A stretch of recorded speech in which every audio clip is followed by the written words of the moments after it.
क्यों? हिंदू धर्म में किए जाने वाले विभिन्न धार्मिक कर्मकांडों में अक्सर कुछ विशेष प्रकार की घास का उपयोग किया जाता है।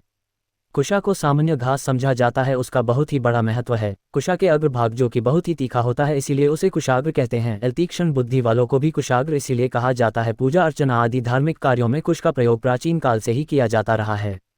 यह एक प्रकार की घास है जिसे अत्यधिक पावन मानकर पूजा में इसका प्रयोग किया जाता है। महर्षि कश्यप की दो पत्नियां थीं, एक का नाम कद्रू था और दूसरी का नाम विंता। कद्रू और विंता दोनों महर्षि कश्यप की खूब सेवा करती थीं। महर्षि कश्यप ने उनकी सेवा भावना से अभिभूत हो वरदान मांगने को कहा। कद्रू ने कहा, मुझे 1000 पुत्र चाहिए। महर्षि ने तथास्तु कहकर उन्हें वरदान दे दिया। विंता ने कहा कि मुझे केवल 2 प्रतापी पुत्र चाहिए।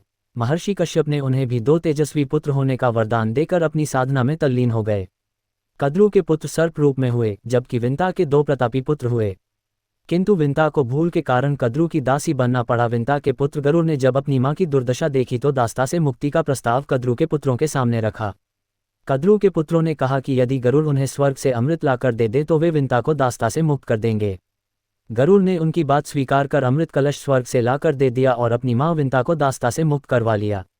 यह अमृत कलश कुश नामक घास पर रखा था, जहां से इंद्र इसे पुनः उठा ले गए तथा कद्रू के पुत्र अमृतपान से वंचित रह गए। उन्होंने गरुड़ से इसकी शिकायत की कि इंद्र अमृत कलश उठा ले गए। गरुड़ ने उन्हें समझाया कि अब अमृत कलश मिलना तो संभव नहीं, हाँ यदि तुम सब उस घास कुश को जिस पर अमृत कलश रखा था जीभ से चाटो तो तुम्हें आंशिक लाभ होगा। कद्रू के पुत्र कुश को चाटने लगे, जिससे कि उनकी जीभें चिर गई। इसी कारण आज भी सर्प की जीभ 2 भागों वाली चिरी हुई दिखाई पड़ती है। कुश घास की महत्ता अमृत कलश रखने के कारण बढ़ गई और भगवान विष्णु के निर्देशानुसार इसे पूजा कार्य में प्रयुक्त किया जाने लगा। जब भगवान विष्णु ने वराह रूप धारण कर समुद्र तल में छिपे असुर हिरण्याक्ष का वध कर दिया और पृथ्वी को उससे मुक्त कराकर बाहर निकले तो उन्होंने अपने बालों को फटकारा। उस समय कुछ रोम पृथ्वी पर गिरे, वहीं कुश के रूप में प्रकट हुए। कुश ऊर्जा की कुचालक है, इसलिए इसके आसन पर बैठकर पूजा वंदना उपासना या अनुष्ठान करने वाले साधक की शक्ति का क्षय नहीं होता, परिणामस्वरूप कामनाओं की अविलंब पूर्ति होती है। वेदों ने कुश को तत्काल फल देने वाली औषधि, आयु की वृद्धि करने वाला और दूषित वातावरण को पवित्र करके संक्रमण फैलने से रोकने वाला बताया है। कुश का प्रयोग पूजा करते समय जल छिड़कने, उंगली में पवित्री पहनने, विवाह में मंडप छाने जे तथा अन्य मांगलिक कार्यों में किया जाता है। इस घास के प्रयोग का तात्पर्य मांगलिक विशेष प्रकार की घास का उपयोग किया जाता है। इसका धार्मिक ही नहीं वैज्ञानिक कारण भी है।